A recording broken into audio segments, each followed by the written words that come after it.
ఇదిగోండి ఎలా నాటాలో చూపిస్తా. ఫస్ట్ కొద్దిగా మీకు ఇష్టం ఉన్నంత వరకు లోతుకి తవ్వుకోండి. అది ఎంతవరకు ఉంటుందో అంతవరకు తవ్వుకోండి. తర్వాత ధనియాలు తీసుకొచ్చి వేయండి.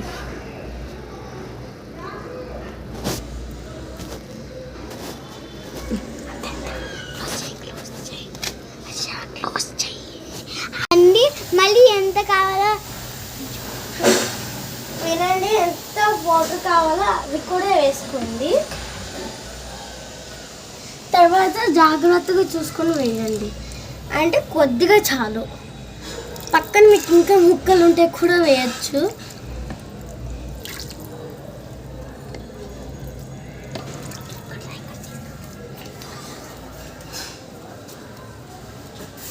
నాకు ఇంకో వైపు కూడా ముక్కలు ఉన్నాయి, అందుకే వచ్చి వేస్తున్నా. వీటిలకు కూడా మంచి గ్రోత్ వస్తున్నాయి చూడండి. ఇక్కడ ఇదిగోండి,